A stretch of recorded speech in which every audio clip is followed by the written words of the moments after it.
Salut les amis, c'est Marcus Dia, j'espère que vous allez bien. La famille, je n'étais pas censé revenir avant septembre, mais là je ne peux pas rester silencieux, la situation est trop grave.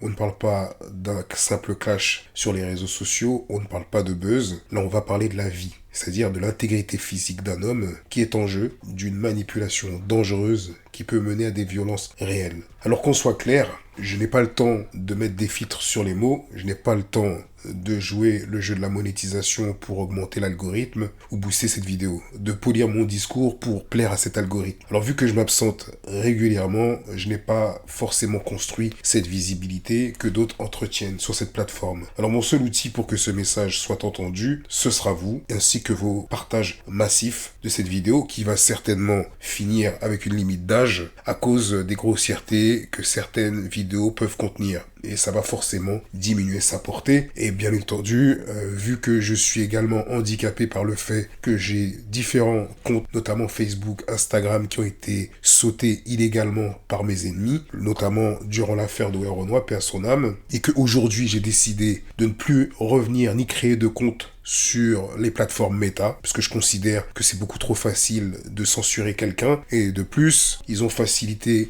ma censure et la suppression de mes comptes, puisque j'étais blacklisté chez eux par rapport à mes différentes vidéos concernant le Covid. Donc, je compte sur vous, la famille. Partagez massivement cette vidéo, c'est la seule manière de contrer la censure algorithmique et de faire circuler la vérité. Les amis, à part si vous vivez en Alaska, ou si vous êtes totalement déconnecté des réseaux sociaux, vous avez certainement vu les images d'un Bassem Braiki qui se dégonfle face à un homme venu le chercher chez lui, prêt à en découdre. Un homme qui n'était pas là pour parler, un homme qui en avait assez des mots, des montages, des manipulations, un homme prêt à régler ça face à face, en tête à tête. Et qu'est-ce qu'on a vu? Un Bassem filmé, incapable de répondre présent, encore une fois. Faire des menaces de mort en face, espèce de boule de kahba que tu es, va. Mais descends, mais viens. Ramène-toi. Allez, amène-toi, vas-y. Amène-toi, Bassem. Amène-toi, Bassem, viens. Viens, vas-y, viens. Viens. Sarah, vas-y, passe. Viens. Appelle les gendarmes, appelle Vas-y, viens. Vas-y, viens. Viens. Appelle les decks. Regarde-moi cette bâtine sale. Regarde où est-ce que t'es. Allez, vieille. Vas-y, viens. Viens, vas-y, viens. Appelle les decks tout de suite, passe. Viens. Vas-y, viens. Parce que ce n'est pas la première fois, souvenez-vous, il nous avait déjà fait exactement le même coup lors de sa rencontre avec le Punisher sur Nation à Paris. À l'époque, Bassem nous avait raconté une belle histoire, une version romancée pleine de détails que lui seul avait vue. Heureusement, j'ai eu le témoignage en exclusivité du Punisher. Ouais Marcus, tiens, pour bien que tu saches que c'est moi, le mec de la vidéo, il y a mes bracelets que je portais, j'ai mes baskets aussi. Bon, je suis obligé de te montrer ça au moins pour bien te prouver que c'est moi. Un témoignage précis, détaillé, qui m'a permis de rétablir la vérité parce que dans la version de Bassem, il y avait soi-disant une présence policière massive qui l'empêchait de prendre part au combat. Une présence policière que personne d'autre n'a vue. Et c'est peut-être pour cette raison qu'il a tenté de jouer la carte de l'intimidation en essayant d'imposer son physique en mettant son faux coup de pression. Et vous connaissez la suite, le Punisher lui en a placé une. Bassem est devenu soudainement un chiot docile.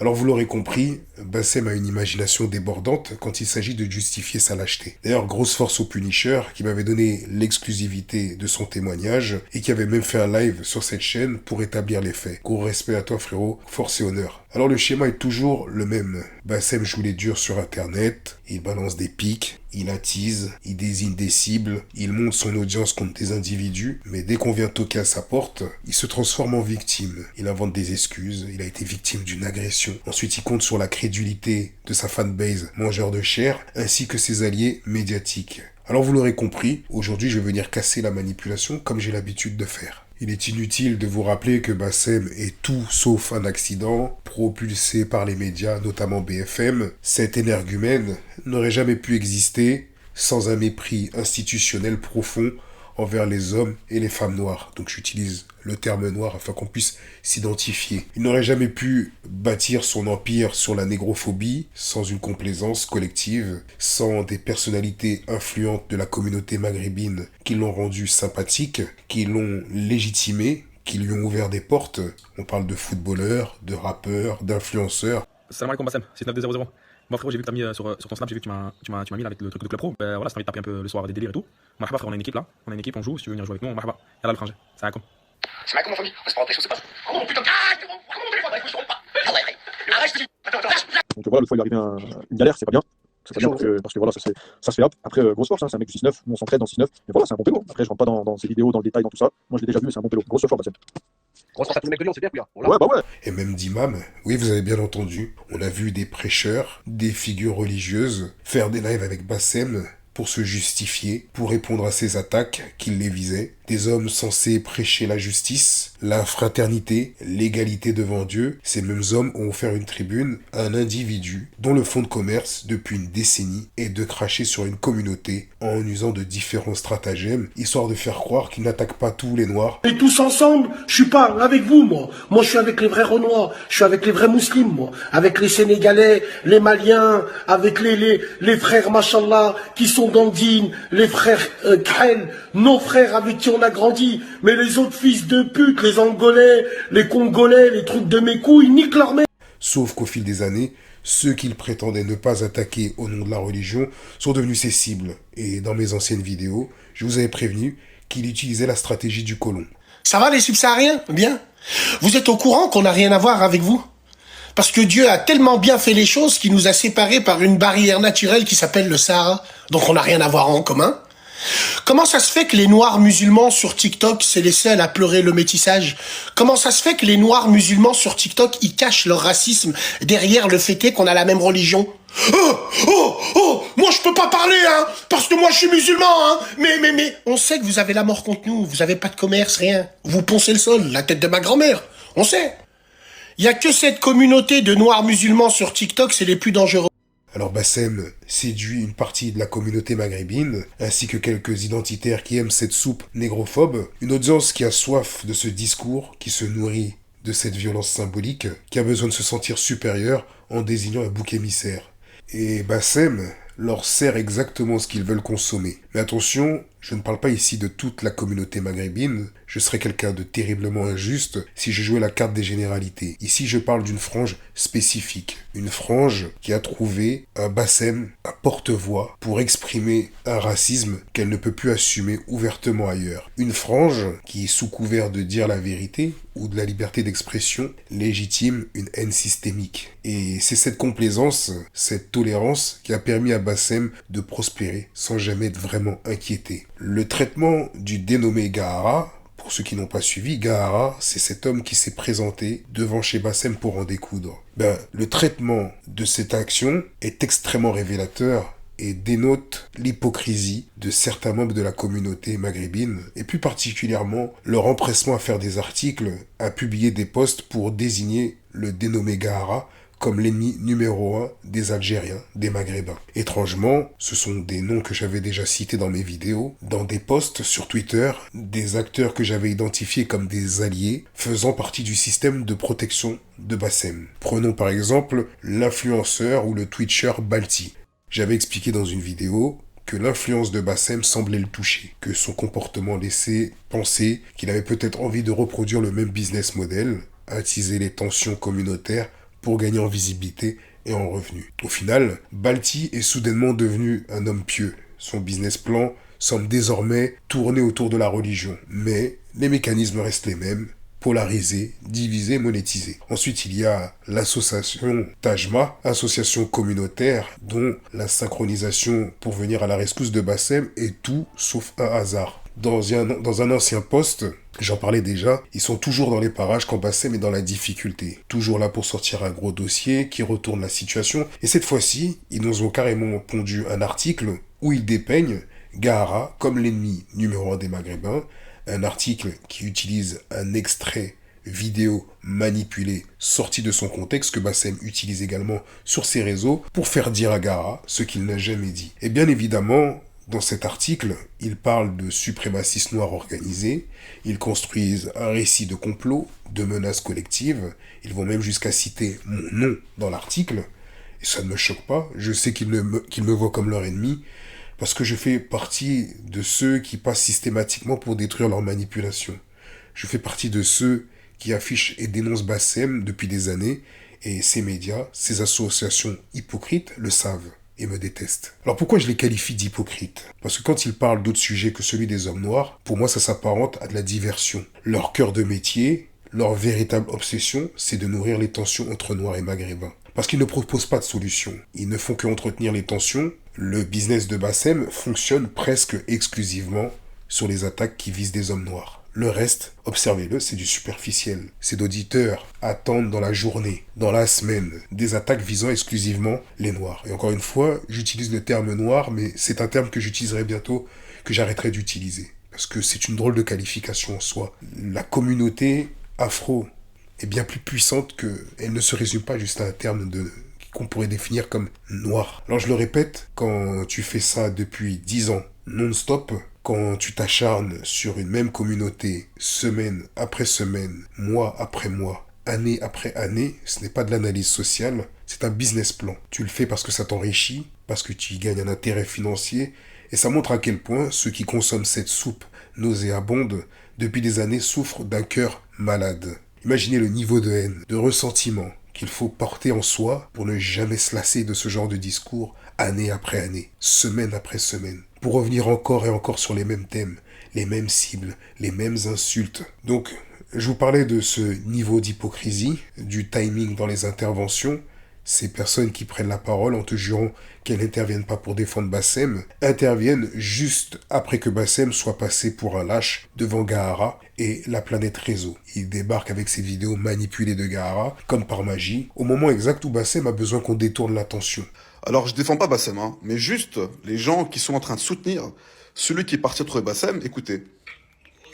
Écoutez, hein. Algérien, tu es le produit d'une histoire coloniale où pendant 132 ans, les pieds noirs ont joui des grands-mères, les kahbas d'Algériennes, ont également molesté des chouedas d'ancêtres,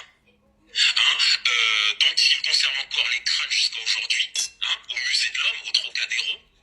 Donc, à partir de là, vive le massacre de tes ancêtres par les Français durant l'époque coloniale. Voilà. Et donc, certains soutiennent cet argument. Mais il vaut pas mieux que lui. Il vaut pas mieux que Bassem, celui-là.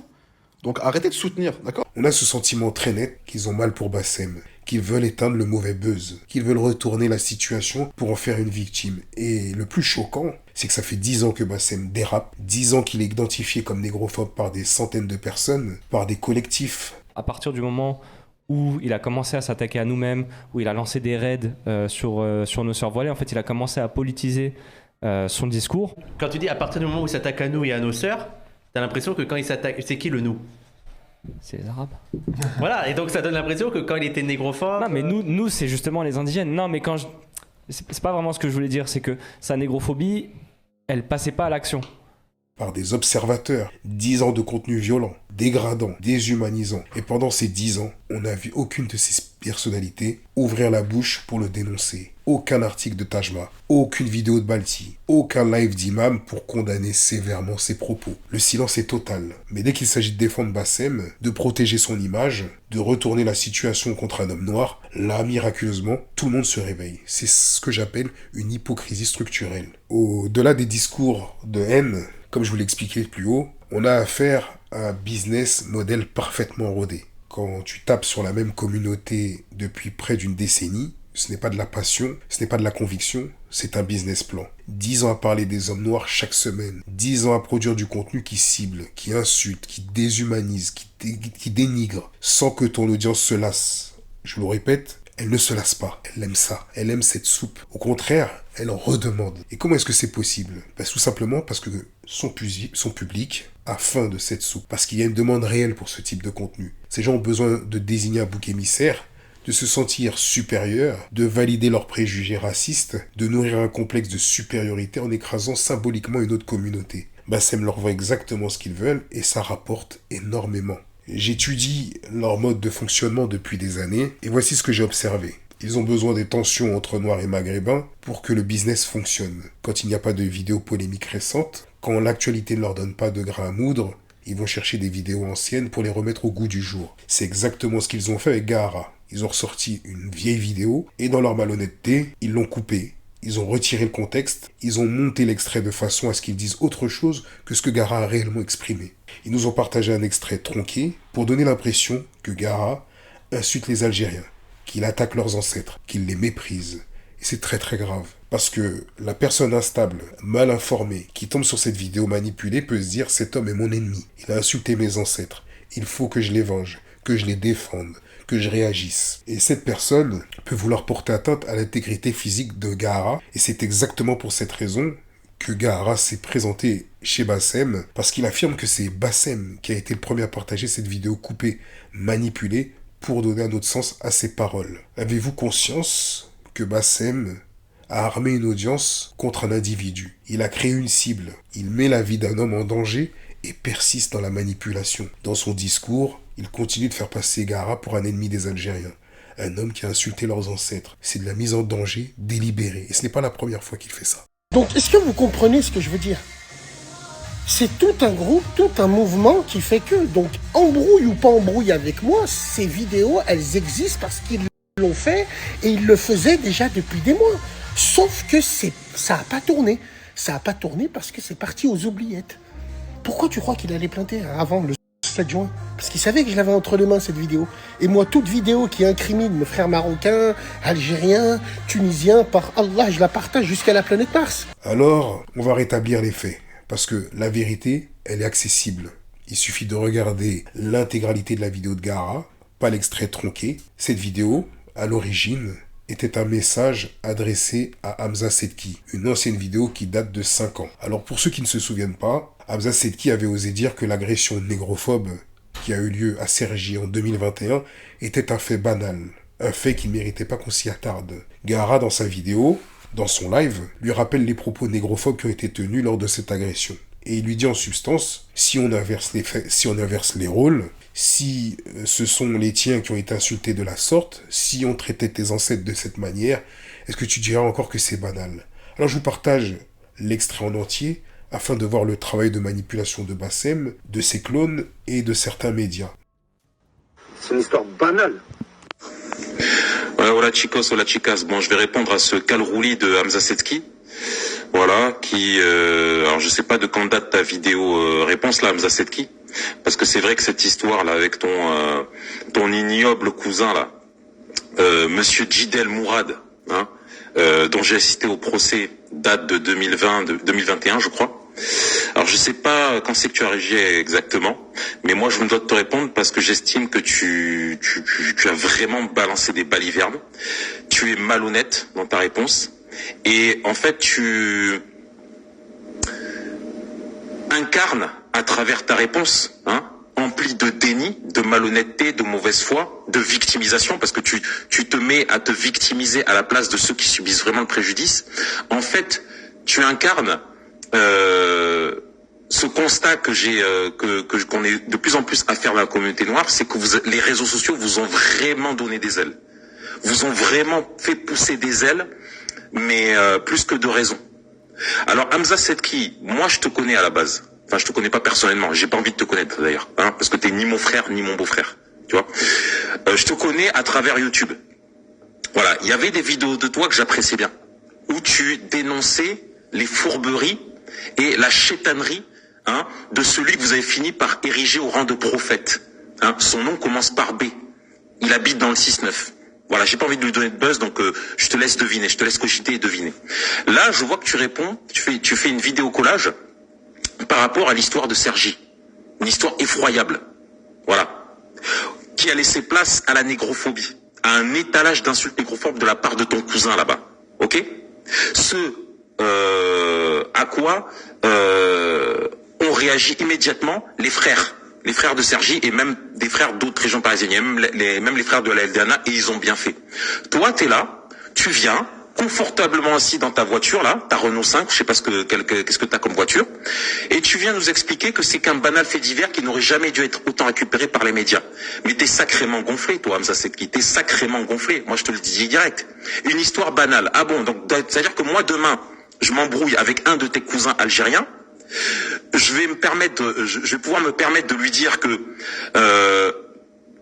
en tant qu'Algérien, tu es le produit d'une histoire coloniale, où pendant 132 ans, les pieds noirs ont oui, hein, tes grands-mères, hein, les kahba d'algériennes, hein, ont également molesté, hein, tes chouada d'ancêtres, hein, dont ils conservent encore les crânes jusqu'à aujourd'hui, hein, au musée de l'homme, au Trocadéro.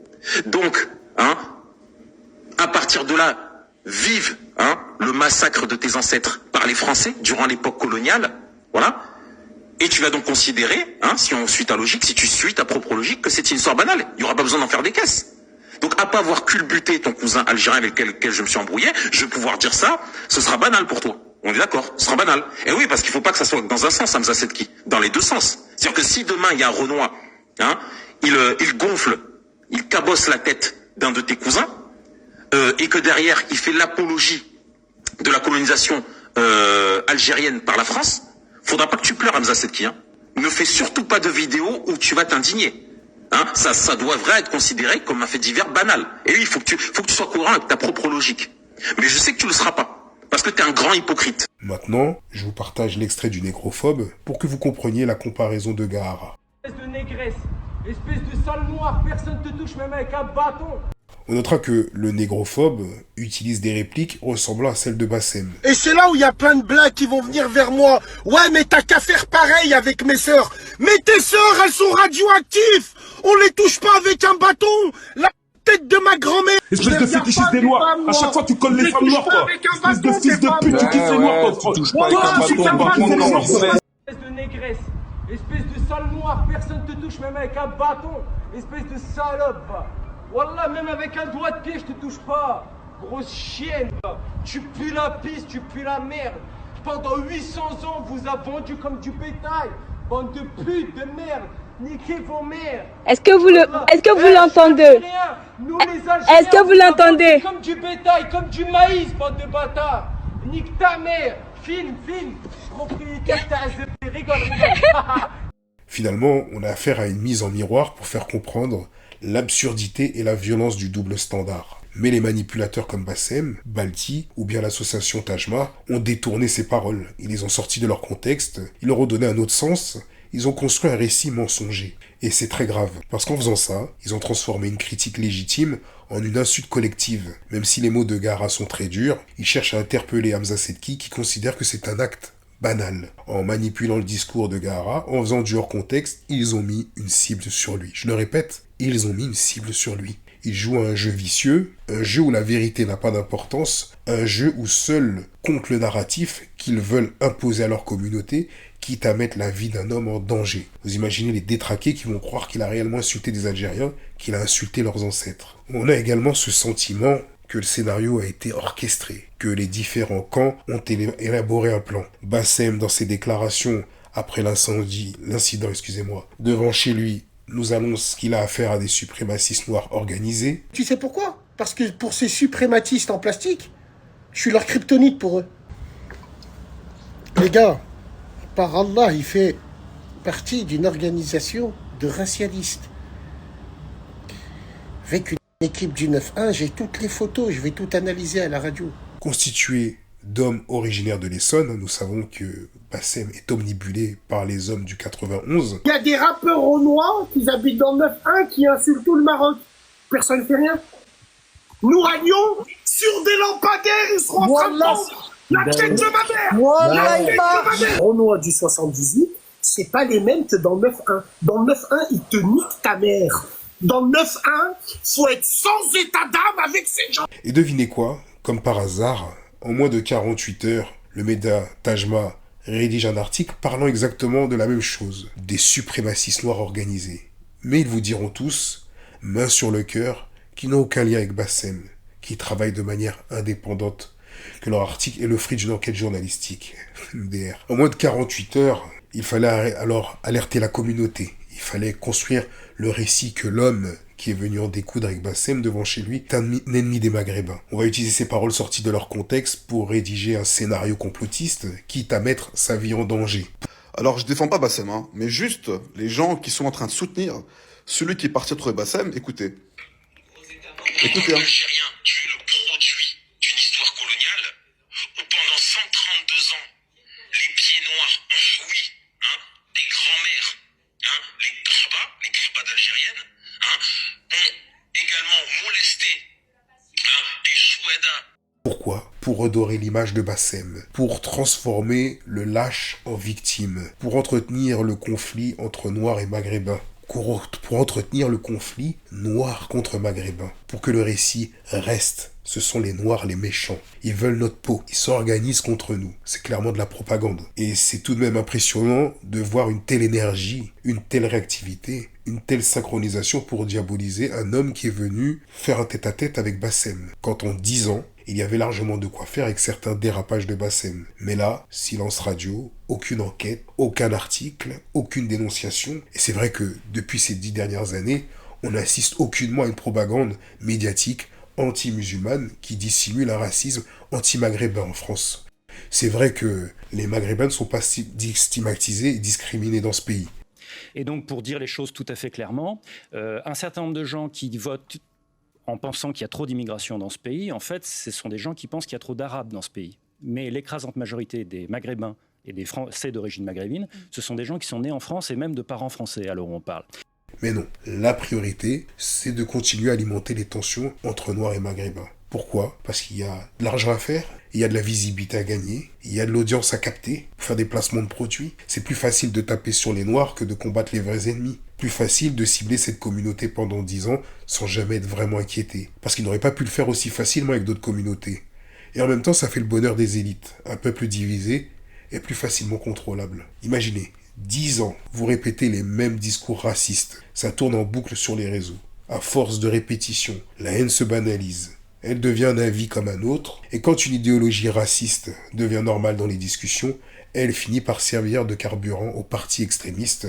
On voit le résultat avec les différentes agressions islamophobes en France. Alors, il faudrait se poser la question, pourquoi Bassem peut continuer ce travail qui divise et attise la haine entre deux communautés? La réponse à cette question, elle est très simple. Elle parle d'une impunité structurelle. La négrophobie reste en France et dans beaucoup de sociétés la dernière discrimination socialement tolérée. On minimise, on en rigole, on relativise. Parce que beaucoup pensent que le noir peut supporter toute forme de brimade, qu'il est fort. Il est résilient, il encaisse facilement. C'est dans sa nature d'encaisser sans faire valoir ses droits. On a normalisé le fait que quelqu'un comme Bassem puisse utiliser des termes comme pasteur cannibale pour parler d'hommes noirs. Dangereux.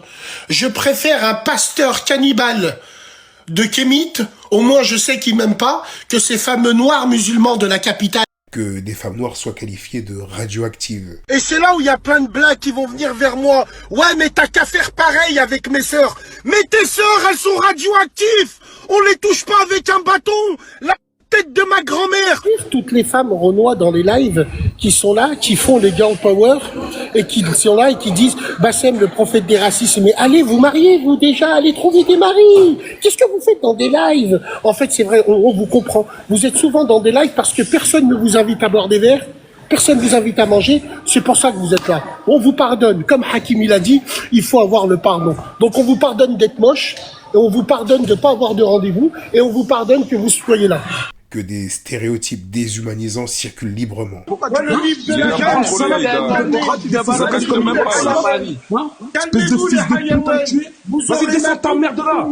soit monétisé, soit applaudi, et tout ça sans être inquiété. Les institutions ferment les yeux, les plateformes laissent faire, la société hausse les épaules, applaudit même. Bassem et ses clones, de leur côté, peuvent monétiser la haine sans conséquence. Ils peuvent construire des carrières, des audiences, des revenus publicitaires sur le dos d'une communauté entière. Grand-mère, je t'aime à en mourir. Tu vois pas que c'est du commercial, mais je m'en bats les couilles. Hachem, t'as rien compris au film. T'as rien compris au film, sale merde. Quand je dis sale merde, c'est la merde que j'aime. Ça, c'est des débats, c'est des partages, c'est des thunes. Ça, c'est des débats, c'est des partages, c'est des thunes. C'est des thunes. Absolument pas! Mais putain, on s'est arrangé sur 2000 € sur Telegram. Donc là, c'est bon, je me dirige direction Bron, je fais sa pub de merde. Et après, je rentre chez moi. Nebi Mohamed Chéri, je supporte plus Lyon, la tête de ma mère. En plus, grosse journée pub. C'est instable, on s'en bat les couilles, je travaille sur Telegram maintenant. Mais ils ont été réactifs quand même, hein, parce que quand je leur ai dit de signaler, vu que c'est des hamars sur Internet, ils ont signalé effectivement, mais ils ont signalé le mauvais. Ce n'est pas de la liberté d'expression, c'est de l'exploitation d'un mépris systémique. C'est profiter d'un angle mort juridique, social, médiatique pour faire du profit sur la souffrance et l'humiliation d'autrui. Imaginez une seconde que Bassem ait passé 10 ans à cibler notre communauté de la même manière, à utiliser les mêmes insultes, les mêmes stéréotypes, la même violence symbolique. Il a essayé au début, avec Ilan Halimi, paix à son âme. Il est revenu vite fait. Croyez-moi, il s'est arrêté rapidement. Appelez-moi Youssouf Fofana. On va vous refaire une Ilan Halimi, bande de fils de pute. Vous méritez que ça. Wallah, vous méritez que ça. Je me répète, enregistrez bien. Bassem Vénitieux, on va refaire une Ilan Halimi. Appelez-moi Youssouf Fofana. Sinon, il aurait déjà été banni des réseaux, condamné, poursuivi. Ses comptes auraient été fermés. Les associations auraient déposé plainte, les médias en auraient parlé, les politiques se seraient exprimés. Mais, parce que ce sont des Noirs, ça passe. Parce qu'on estime consciemment ou inconsciemment que cette communauté peut encaisser, qu'elle n'a pas les mêmes protections, qu'elle n'a pas la même valeur. Et c'est ça, le mépris structurel. C'est ça, l'impunité systémique. Bref les amis, je pense avoir fait un travail colossal sur YouTube concernant ce personnage, et notamment ces semeurs de troubles. Depuis des années, je dénonce leur fonctionnement, je décortique leur stratégie, j'affiche leur manipulation, je rétablis les faits, et je continuerai tant que Dieu me le permettra. Mais là, je continuerai de les afficher encore et encore, ça c'est pas un problème, jusqu'à ce que leur impunité prenne fin.